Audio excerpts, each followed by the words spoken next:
আসসালামু আলাইকুম রহমতুল্লাহ।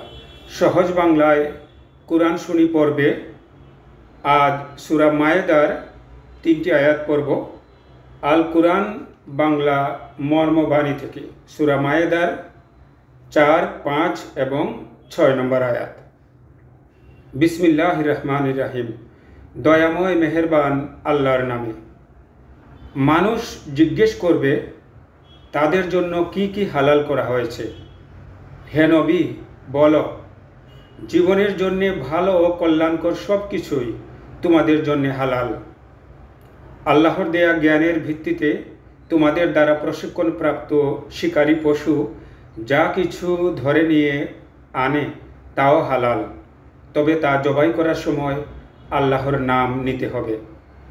আর সব সময় আল্লাহর বিধানের ব্যাপারে সচেতন থেকো।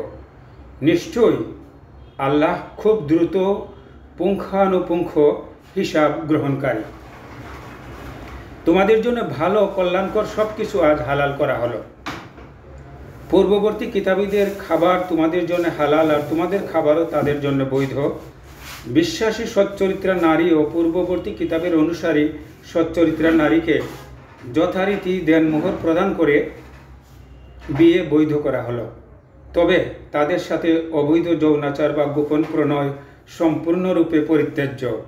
আর কেউ বিশ্বাস করতে অস্বীকার করলে তার জীবনের সকল কাজ নিষ্ফল হবে এবং আখেরাতে ক্ষতিগ্রস্তদের অন্তর্ভুক্ত হবে।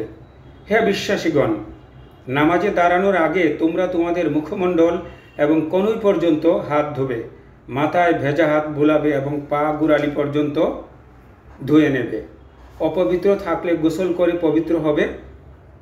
তোমরা যদি অসুস্থ থাকো বা সফরে থাকো বা মলমূত্র ত্যাগ করে আসো বা স্ত্রীর সাথে সহবাস করে থাকো, তবে পানি পাওয়া না গেলে পরিষ্কার মাটি দ্বারা তায়াম্মুম করবে। আল্লাহ তোমাদের কষ্ট দিতে চান না, তিনি তোমাদের পবিত্র করতে চান।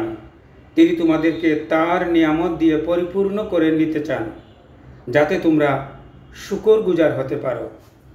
আল কোরআন সূরা মায়েদা আয়াত 4, 5 এবং 6। আসসালামু আলাইকুম রহমতুল্লাহ।